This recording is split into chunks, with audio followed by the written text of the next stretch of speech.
information, anything about the future of her, if she's gonna stay in custody? No, we didn't, they didn't tell us anything, As far as right now, you guys have no information about what is gonna happen?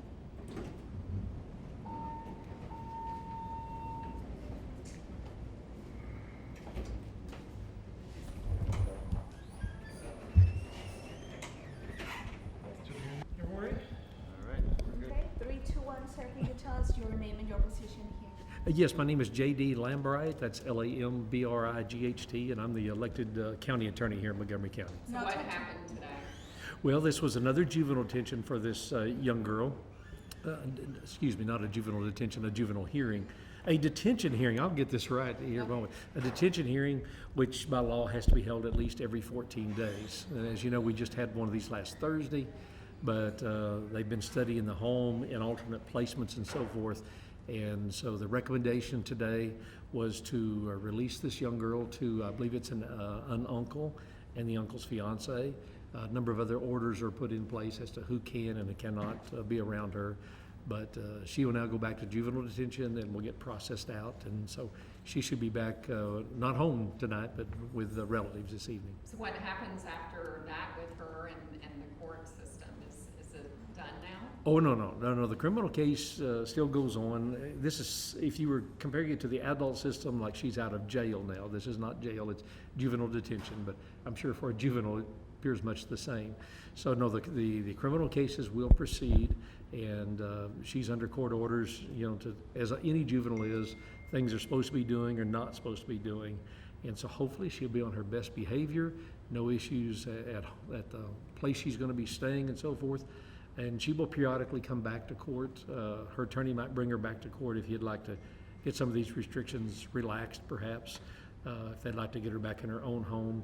But for the time being, she will be with her uncle and his fiance. Can you talk about the restrictions as far as right now, what we know about the restrictions? Well, there's restrictions. They're pretty much the same in most juvenile cases. Of course, if school was in session, you'd be going to school. Certainly no drug or alcohol use. In this particular case, obviously, no operation whatsoever of any kind of a motor vehicle, whether that's a car, a boat. I think he threw in riding lawnmowers into there. Anything that's run by a motor, she's not supposed to be operating that at all. Better be somebody with a driver's license to operate that vehicle. The last time we talked to you, you mentioned that the charges could increase. When you guys receive all the reports from different police departments that were involved in that pursuit. That's correct. What do we know about it? Nothing has changed there. We still don't have the report from DPS, Department of Public Safety, and typically that's the one that comes in last. But we have received the other reports, and we have filed several additional charges that you may or may not know about. Unauthorized use of a motor vehicle is the obvious one in this case, for taking her grandmother's vehicle without permission. We have also filed 2 counts of evading arrest. And that's obviously running from law enforcement in a motor vehicle, and that's what makes that a felony, because it's a motor vehicle being used. And the 2 counts stem from the fact that at different times there were 2 different vehicles in the lead chase for that, and so 2 counts of that. And I believe we got 2 counts of deadly conduct filed against her. For one, she was involved in at least 2 crashes during this chase with 2 other vehicles, and just the conduct that her behavior put so many people in jeopardy as she sped down 105 that night. So altogether, whatever that is, 5 or maybe 6 charges. Might be something else coming once we get the information from DPS, but quite likely that may be all the charges. How much time would she be facing being a juvenile? Well, she's, as you say, she's a juvenile. She's also a very young juvenile. She's 12. Our juvenile justice system in Texas starts at age 10 through 16, so she's certainly on the low end of that. A lot of it's going to depend on her behavior and what comes out of any counseling or psychological studies that are done. I know her attorney had requested that at the last hearing. So it's really too soon to say where this is going. I mean, this is not a case where she's going to be certified to stand trial as an adult. She has no juvenile history at all that we are aware of, and she's been doing well in juvenile detention. So how about the family? We know that she was not released to the grandmother because there was some issues with a drug test that they didn't want to take. So in some point, CPS has involved in this situation or something? Yes, CPS is involved, not to the extent where they filed any petitions, because the CPS attorneys also work for me in my office, and that has not come to us yet. But there were issues in the home with substance abuse involving the other people in the home.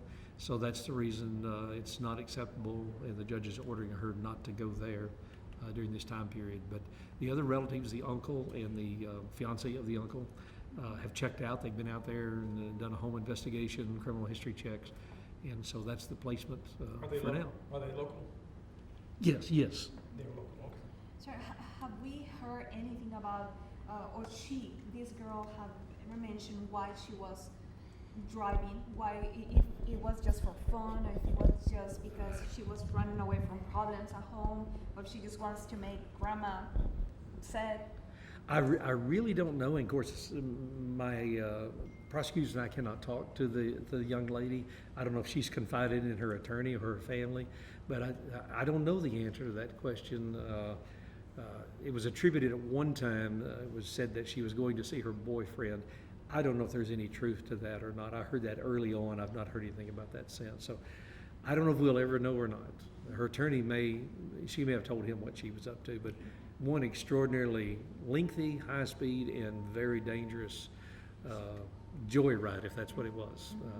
It's still amazing to me, and the judge has reiterated that extensively, that she wasn't killed or injured, or her sister, or any number of other people on the road that night. So How about this you've reviewed quite a few pursuits over the years, quite a few years.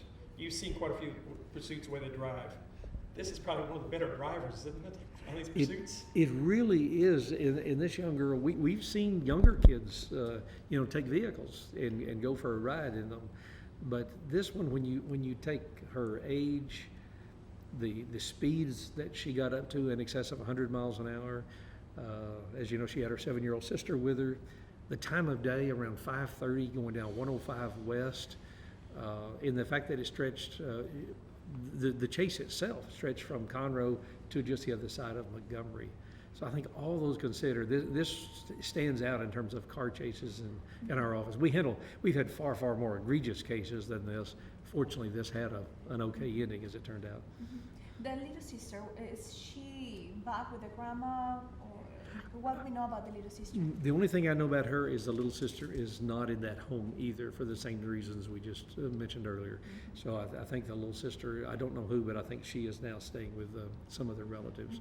Have you heard anything about the mother of both girls? She was here in court today, but I don't really know anything further about her. But I just know with the various issues in the home dealing with substance abuse, that's why the little girl is not placed back there.